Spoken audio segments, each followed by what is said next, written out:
Bismillahirrahmanirrahim.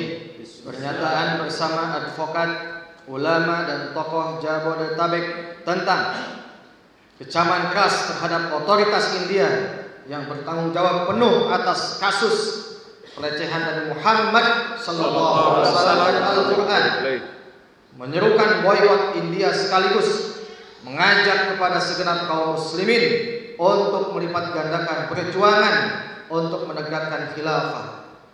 Dua politikus India dari Partai Bharatiya Janata BJP, Nupur Sharma dan Naveed Kumar Jindal, telah begitu lancang menghina kemuliaan Nabi Muhammad sallallahu alaihi wasallam, Ummul Mukminin dan kitab suci Al-Qur'an. Sharma menjabat sebagai juru bicara, sementara Jindal adalah kepala operasi media BJP Bharatiya Janata Party. Keduanya melontarkan kata-kata yang menghina Nabi Muhammad sallallahu alaihi wasallam.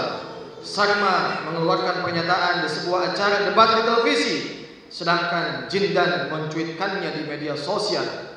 Dalam sebuah debat yang disiarkan stasiun televisi India Times Now pada tanggal 26 Mei, Sharma mengolok-olok Al-Qur'an yang menurutnya telah mengatakan bahwa bumi itu datar.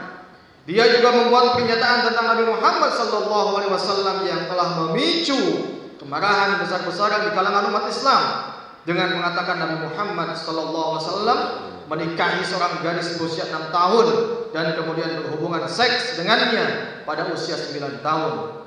Berkenaan dengan hal itu, kami advokat, ulama dan tokoh Jabodetabek menyatakan, pertama, mengecam dan mengutuk keras tindakan politikus Partai Bharatiya Janata Nupur Sharma dan Naveed Kumar Jindal yang merupakan partai penguasa di India. Perdana Menteri India Narendra Damodar Das Modi sebagai pimpinan Partai Bharatiya Janata dan penguasa otoritas India bertanggung jawab penuh atas kasus pelecehan wibawa dan kemuliaan Nabi Muhammad sallallahu alaihi wasallam, Ummul Mukminin Siti Aisyah radhiyallahu anha, kitab suci Al-Qur'an, sekaligus telah merendahkan kehormatan Islam dan kaum muslimin. Kedua, tindakan lancang dan pelecehan ini hanyalah salah satu peristiwa dari banyaknya kasus tindakan diskriminatif, represif, kekerasan, pembantaian, persekusi dan sikap anti-Islam yang dialami oleh umat Islam di India di bawah kendali dan tanggung jawab otoritas Modi dan pemerintahan India. Setidaknya ada beberapa peristiwa berdarah yang memilukan yang dialami umat Islam di India, yaitu 1. Kekerasan dan diskriminasi terhadap kaum muslimin di Gujarat, India. Kekerasan berlandaskan sentimen anti-Islam ini pecah di Gujarat pada sekitar 27 Februari hingga 1 Maret 2002. Para pimpinan Perdana Menteri Narendra Modi Bharatiya Janata Party disebut yang pertama memprovokasi demonstrasi yang berujung kekerasan terhadap kaum muslimin di Gujarat, India. Modi yang saat itu belum menjabat sebagai Perdana Menteri disebut turut terlibat menyulut kekerasan, kerusuhan dengan menebarkan seruan yang menghasut yang memperburuk situasi. Modi dan petinggi BJP lainnya menganggap insiden kereta terbakar itu adalah terorisme yang dilakukan oleh umat Islam Gujarat yang mayoritas. Kasus itu menjadikan umat muslim termasuk anak-anak dan perempuan menjadi target penyerangan dan mayoritas korban.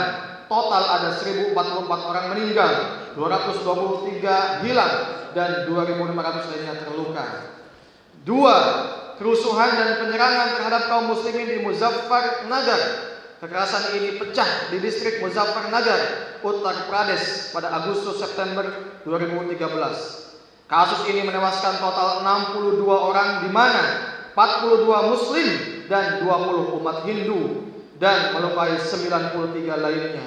Kerusuhan ini membuat lebih dari 50.000 mayoritas muslim warga Muzaffarnagar mengungsi. 3. Penyerangan dan kekerasan terhadap kaum muslimin di New Delhi.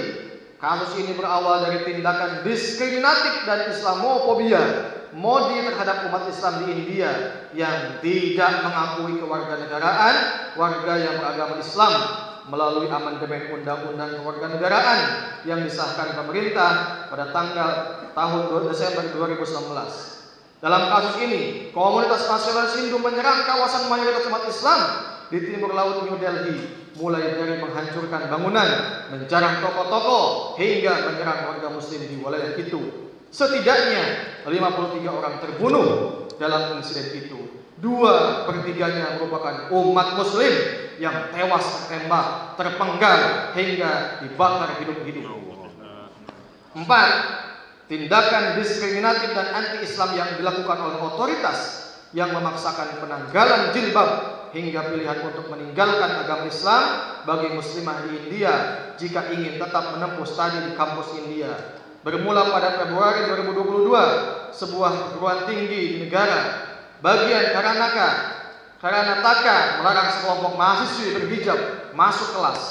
Ketiga, menyeru kepada pemerintah Indonesia melalui Departemen Luar Negeri untuk mengajukan protes keras kepada pemerintah India, memanggil Duta Besar India untuk Indonesia sampai mengambil sikap tegas, memutus hubungan diplomatik dengan India sampai kedua politisi BJP, pelaku pelecehan terhadap Muhammad SAW, Ummul Mukminin Siti Aisyah dan Al-Quran dihukum secara tegas, bukan hanya diberlakukan sekursi.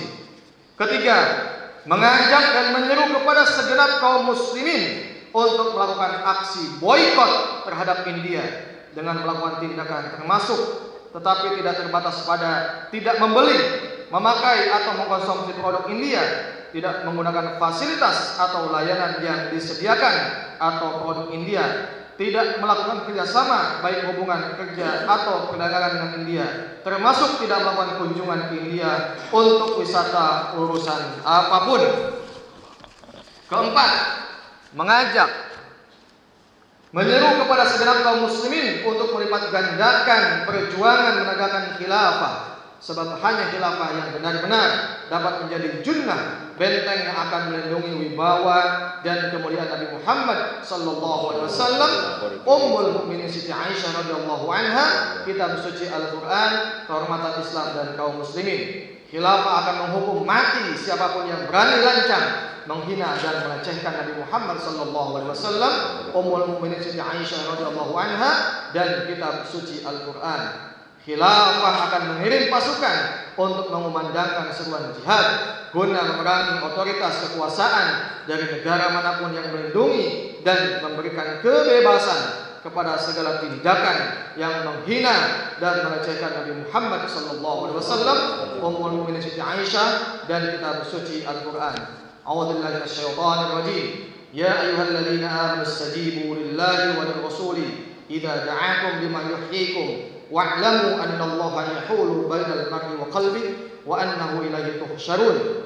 Wahai orang-orang yang beriman, penuhilah seruan Allah dan Rasul apabila dia menyerumu kepada sesuatu yang memberi kehidupan kepadamu, dan ketahuilah bahwa sungguhnya Allah membatasi antara manusia dan hatinya, dan sesungguhnya kepadanya lah kamu akan dikumpulkan.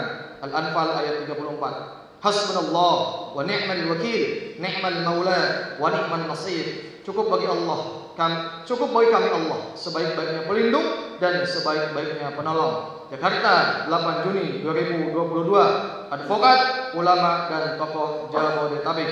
Ahmad Fajruddin SH, koordinator ditandatangani. Takbir! Allahu Akbar! Takbir! Allahu Akbar! Muhammad!